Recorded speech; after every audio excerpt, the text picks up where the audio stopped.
potential proposals on enhanced military capability entail a considerable commitment in terms of troops. This is likely to clash with the 3,000 soldier limit set in 2004 by your own government. We feel that there is now political support to propose to the Parliament a revision of this law. The forces of the Dutch army are already overstretched. How do you intend to justify these to Dutch citizens?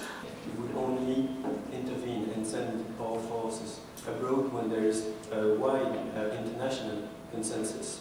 Obtaining public support wouldn't pose a big problem. Thank you.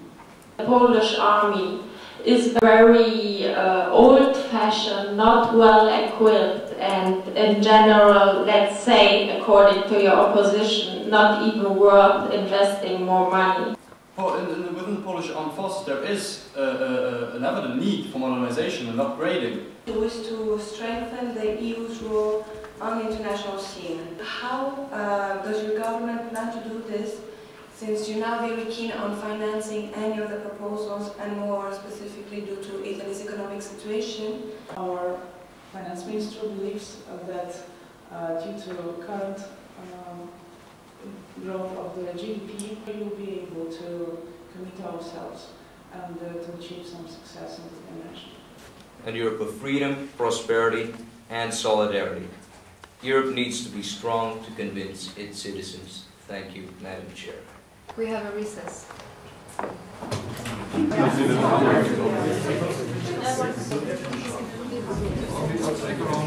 The Swedish military structures meet demanding challenges today, and also the structure is obsolete. Headquarters are too big, too many officers doing nothing. Shouldn't Sweden reform its domestic military structure before running abroad and bringing this to the EU level? Thank you. I think that you're being a bit hard on the Swedish army there. I'm afraid we're going to have to bring the session to a close. Unfortunately, we're out of time. We already contributed to universal troops. We have a high diplomacy compared to other member states. I think we have more in common than maybe expected, so that's quite favorable. Yeah, I'm very happy. You would oppose the security fund even if most certainly Italy would be on the director's board? It's not the reason who is on the board. The reason is the financial implication. I think I made it quite clear that for us, NATO is important, the NATO contribution. So I'm sure we can find a common line there.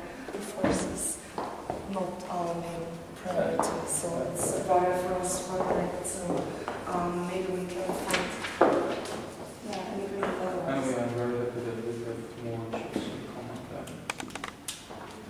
We have less divergences. I'm security advisor to many delegations. No, Condoleezza Rice and George W. Bush have a very good contribution. They're suspected to be lovers. Well, then I have many lovers here, since I'm advising all the delegations. Kevin, are you filming now again? No, you are. Mais est-ce que tu peux arrêter là?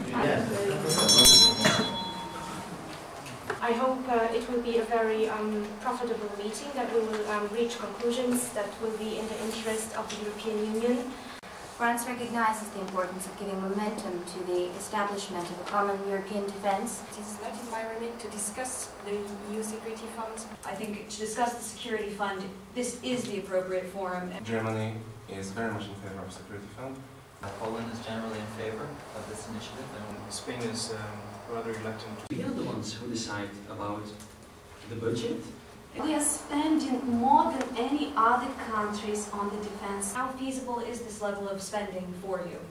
I have to remind you that we have a very strong financial constraints. Estonia's economy remains vulnerable and it is still developing. Portugal is facing some economic struggles. I'd like them to call for a 2-minute recess. Is that okay?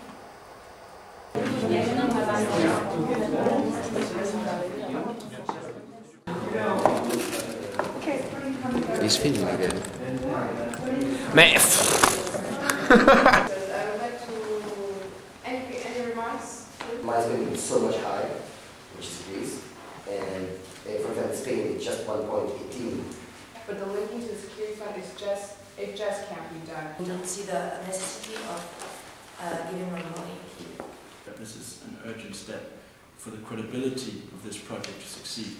We can make promises, we've done that in the past. We've had an hour of Europe, and hours passed while we were filming, and we can't accept that happening again. Either we scrap the whole article and we stick with the security fund, or we agree in principle on the need for a one-off boost in the second semester of 2008, and we leave the finance ministers to hammer out exactly what percentage that should be. I know we have a European position, but some EU members are on the direct threat. How could you comment this? Yeah, we have had cases that the territory of Poland and Lithuania was violated. We do not know actually whether those incursions which have taken place were engineered by the Belarus government. We know that Belarus forces did so. Minister Kushner said that they are ready to send military troops to Lithuania and Estonia to defend against northern and southern enemies. The intelligence actually say about the large-scale offensive and large-scale violations. No, that is a misinterpretation. By Minister Kushner. Someone. And it was Minister Kushner. Yeah, well, I cannot comment that. Thank you very much. Legally speaking, would it be legitimate to send troops to Lithuania and to Estonia to defend sovereignty of those states? Currently, it's not possible. Legally speaking, it's not possible. Accordingly to the terms of the treaty and in the general scheme of the EU law, it's not possible, simply stated. Welcome back again to our direct meeting. We shall resume now. Is there any objection on point 10? The Commission has no objections on this point. In fact, it welcomes this measure. Instead of having this report on an annual basis, we could maybe put in for instance, on a third-year basis. Whatever is agreed here does not bind Estonia until Estonia decides to. And I would like to object to the point of Spain and Estonia. Poland fully supports the proposal. We would like to question if it is really necessary. We think that the communitarization of this seems to be the best way to improve European capabilities. La position italienne, enfin tu la connais. Oui, oui, oui, tout le monde. On a les positions italiennes sont les meilleures, je trouve. Ouais. Oui, sont les Tu es meilleures. un peu nationaliste là.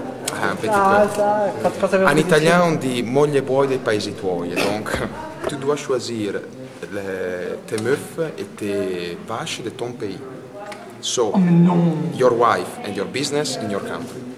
Moglie e buoi dei paesi voilà. tuoi. C'est nationaliste, très nationaliste. C'est très Berlusconi. Non mais arrête à filmer quoi. Si vous n'avez rien d'autre à faire, vous faites boutaquer. Mais ça va pas être dans son film. In Bruges. No, in Natolin now.